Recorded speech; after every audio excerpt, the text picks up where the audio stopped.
temáticas de investigación, que son uno de los programas nuevos que tenemos en CONACYT.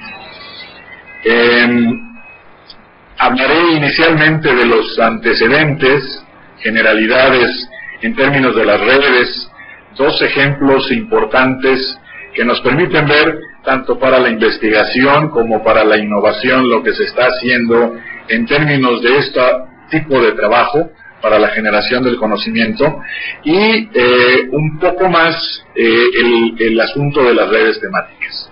Si me oyen bien, continúo. Estamos en ese tenor. Bien. Entonces, inicio con la primera diapositiva, por favor. En los 60s, Eugene Garfield, el padre de la cienciometría, notaba que en los grupos de alto nivel de investigación a nivel latinoamericano se daba mucho la existencia de investigadores importantes, de grupos de investigación que tenían una formación amplia y que tenían resultados a nivel internacional, pero que difícilmente entre ellos se conocían entre sí, se referían entre esos grupos o entre estos investigadores, y raramente se citaban, por lo que en pocas ocasiones la infraestructura, por ejemplo, que tendrían en un laboratorio cara y escasa, era difícilmente compartida. A esto Garfield lo conoció, caracterizó y le puso el nombre de islas de competencia. Y esto define en parte lo mucho que se ha hecho en términos del trabajo de la investigación científica. La ciencia se desarrolla generalmente en un ambiente competitivo, estamos siempre compitiendo por recursos, por dar a conocer primero los resultados, por obtener prestigio, y sin embargo, dentro de un laboratorio, los integrantes de ese laboratorio sí colaboran, sí comparten ideas, y la situación sería que pudiéramos hacer esto de una manera más amplia. El concepto entonces de las islas de competencia no es difícil de entender, de cómo surge y cómo se mantienen, y en ese sentido estaríamos hablando de cómo ir más allá de estas islas de competencia. En los años recientes, la siguiente por favor, una corriente mundial, sobre todo en los países más desarrollados, trata de revertir esta tendencia con la creación de redes de investigación. Las redes buscan conectar grupos con intereses comunes que permitan resolver problemas de gran dificultad e interés. Es aquí en donde estas palabras resaltadas se vuelven importantes y se vuelven palabras clave. Conectar intereses comunes y resolver problemas de gran dificultad. De tal manera que es posible ir más allá de lo que a nivel individual o en grupos pequeños se puede intentar en términos de la generación de conocimientos. Esta relación que se puede tener para la creación de redes de investigación y el funcionamiento de las redes de investigación tiene reglas sencillas, flexibles, poderosas, que suman expertos en diferentes áreas, que suman expertos con diferentes visiones y que buscan soluciones compartiendo recursos, infraestructura, resultados y todo lo que sea parte del trabajo científico en la generación del conocimiento. En general, ¿qué es una red? La podemos ver como un conjunto de nodos conectados entre sí y de los cuales podemos destacar 4 diferentes tipos. Las redes sociales, como las que se dan cuando hay relaciones laborales, familiares, etcétera. Las redes de información, el caso que nos toca, conjunto que se da cuando se citan unos a otros en artículos de investigación. Las redes tecnológicas, cuando está la distribución de algún recurso, como la electricidad, el metro, correos, la información. Y redes biológicas, como las neuronales, vesiculares, alimenticias, etcétera. En la siguiente podemos caracterizar visualmente 3 tipos de redes. Una red informática, donde se ven las interconexiones entre los diferentes componentes y los nodos. Una red social, en este caso es un ejemplo de una red establecida entre pacientes que tienen SIDA y una red biológica como el que se tiene en la parte de la derecha. ¿Cuáles son los componentes de las redes? Se pueden caracterizar cuatro. Un componente estructural, que permite decir que son el tipo de lazos que se establecen entre ellos y el peso que puede tener. No necesariamente todos los nodos participan de la misma manera en la transmisión de la información entre un punto y otro, y esa es la parte que se está definiendo en la componente estructural. Una componente de recurso que responde a las características propias de los integrantes de la red, cómo participan. El componente normativo, que se refiere a las reglas que determinan el comportamiento de los integrantes y en algunos casos de los vínculos que se pueden generar, y un componente dinámico muy importante, que es el que toma en cuenta las oportunidades que puede generar la red y la posible flexibilidad que tenga ante diferentes asuntos o temas que tenga que tratar.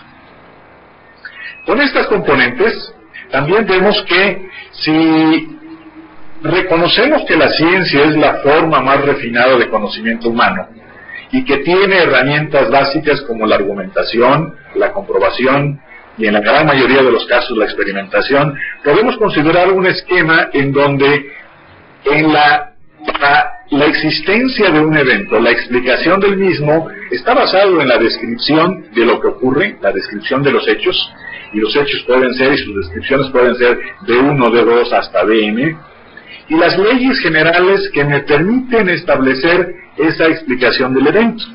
Cuando hablamos de esta parte, pero con diferentes observadores, para cada observador podemos tener una descripción de los hechos diferente, que está otorgado justamente por la visión que cada uno de ellos pueda tener. Esto nos da la D1, R1, DR2, etcétera, y las diferentes leyes generales que nos permiten conjuntar esas descripciones. Pero aquí, adicionalmente a las leyes que teníamos cuando nos referimos a la explicación de eventos con un solo observador, necesitamos también una organización multidisciplinaria que me permita tomar todas las descripciones para la explicación del evento. Y en su caso, la posibilidad de llegar a una recomendación que podría ser una recomendación de política pública. Y otro asunto interesante es que además de la ciencia, y no solo en la investigación científica, el trabajo de redes es importante. Según un estudio del MIT, las interconexiones y relaciones de las redes científicas y comerciales son importantes para el progreso.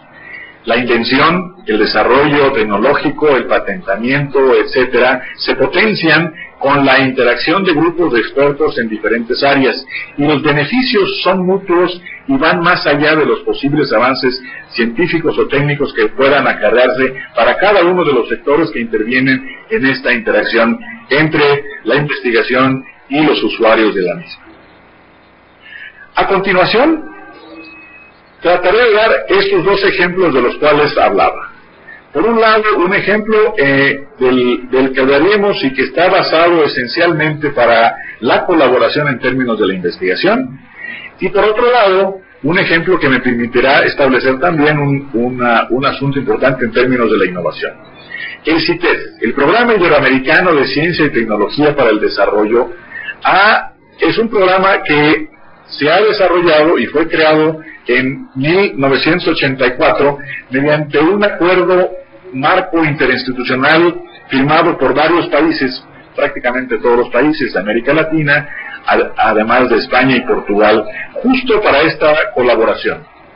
Los objetivos que se persiguen en ese programa son los de fomentar la integración de la comunidad científica y tecnológica iberoamericana, fortalecer la capacidad de desarrollo tecnológico en Iberoamérica y la promoción de la participación de sectores empresariales de los países miembros en los procesos de innovación. Ciertamente, aquí se busca de manera amplia y global a nivel de Iberoamérica esa colaboración de la cual hablábamos anteriormente. Los diferentes temas o áreas temáticas que se llevan en el CITED. Se muestran en la diapositiva, y tenemos entre otras agroalimentación, salud, la promoción del desarrollo industrial, la ciencia y sociedad y la energía. Y para estas grandes áreas, las redes temáticas CITED nos permiten establecer grupos, asociaciones de grupos de investigación cuyas actividades científicas o tecnológicas están relacionadas dentro de un ámbito común de interés y cuyos objetivos son el de situar y mantener diversas temáticas científico-tecnológicas en posiciones relevantes. Y cuando nos referimos a estas diversas temáticas son las que mostraba en la diapositiva anterior, y la transferencia de conocimientos y el intercambio de experiencias en el ámbito de las actividades científicas o tecnológicas. Dentro de un área temática, la promoción del desarrollo industrial, las diferentes acciones que pueden establecerse dentro de las redes temáticas están orientadas a 5 diferentes temas importantes dentro de esa área temática. Y estas acciones son la gestión de riesgos y seguridad industrial, sistemas y materiales de construcción, procesos industriales, industria minera y materiales, y la agroindustria e industria forestal. Como ejemplos de lo que se está dando dentro de la gran área temática promoción del desarrollo industrial. El segundo ejemplo es un ejemplo muy interesante y se trata de la red de innovación Iberdrola. Como ustedes saben, Iberdrola es una compañía amplia de origen español que está relacionada sobre todo con el sector energético, y la red de innovación Iberdrola se enmarca en la apuesta por la investigación, el desarrollo y la innovación I+D+I, y la necesidad de sistematizar la colaboración en estas actividades. Es aquí en donde aparece esta noción de que a partir de la industria existe la necesidad de establecer redes de colaboración que van en la dirección de la innovación.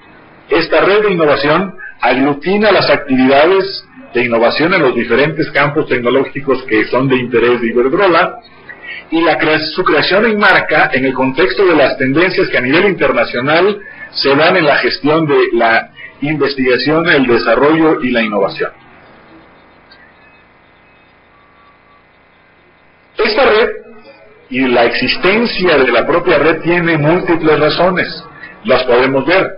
Las razones de poder tener una red de innovación son los mayores costos e incertidumbres en los proyectos de I+D+I, la menor duración de los ciclos de vida, la mayor disponibilidad de herramientas y formas de trabajar que facilitan la colaboración, como este instrumento que estamos utilizando en este momento.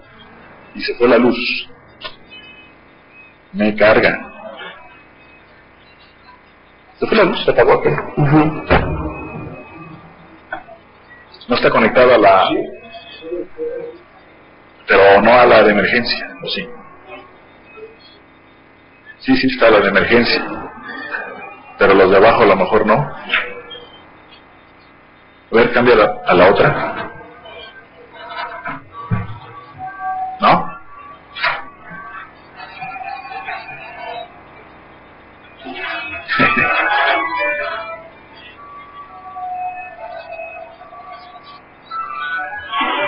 Buenas tardes. En el salón de plenaria lo estamos escuchando.